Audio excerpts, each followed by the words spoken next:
Pernah dengar kisah 3 orang yang sedang berjalan, kemudian tiba-tiba ada hujan, berlindung masuk ke sebuah gua.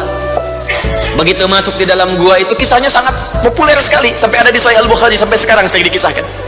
3 orang laki-laki sedang berjalan beraktivitas, tiba-tiba datang hujan deras, berlindung masuk ke dalam sebuah gua. Ketika duduk di gua itu, tanpa sadar batu dari atas menggelinding menutup ke dalam muka pintu gua itu. Pus, rap. Saking padatnya tidak meninggalkan celah yang cukup untuk mereka keluar. Akhirnya setelah reda, berusaha untuk mendorong. 3 orang nggak sanggup. 1 lemas, yang 2 dorong makin nggak sanggup. 1 lebih lemas, 1 orang dorong, ya sama betul-betul nggak sanggup. 3 aja nggak sanggup, 1 pengen dorong, nggak bisa.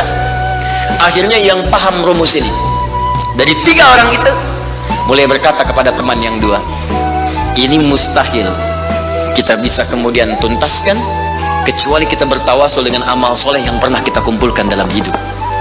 Jika kita sudah merasa tak mampu sebagai makhluk, maka ini tanda dari Allah untuk meminta kepada Khalik. Dan disinilah kita disadarkan oleh Allah pentingnya amal soleh. Maka kalau kita sudah merasa amal soleh kita bermanfaat, bahkan bisa dipakai dalam doa, nanti akan semakin semangat amal solehnya. Itu rumus, Pak, Bu. Di sekarang banyak orang itu tidak mengerti kenapa mesti beramal soleh. Karena itu ketika diminta beramal, malas.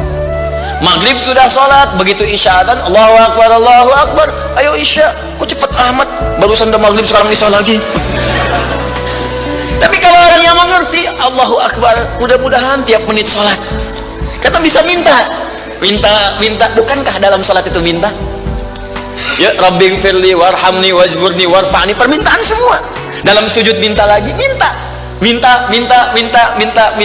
selesai. Maka 3 orang itu bermohon dengan amalannya. Yang satu mengatakan, ya Allah, saya punya seorang ibu yang saya baktikan hidup saya untuk melayani beliau.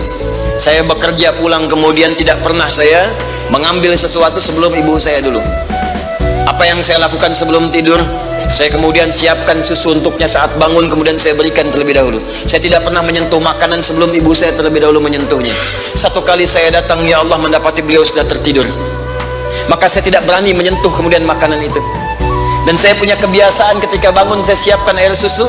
Ya, saya bayangkan ibu memberikan ASI kepada saya, maka sekarang saatnya saya memberikan susu kepadanya. Kemudian saya tunggu di sampingnya, saya sampai ibu saya tertidur sampai bangun. Ketika dia bangun, saya tidak pernah terangkan kepadanya bahwa saya memegang nampan itu dari sejak malam sampai dia bangun. Kemudian saya tuangkan, saya minumkan kepada beliau. Setelah beliau menyentuh, baru saya makan. Kalau ini menjadi amal soleh yang pernah saya kerjakan, ya Allah, dan Engkau ridha dengannya, mohon bebaskan kami dari kungkungan batu ini.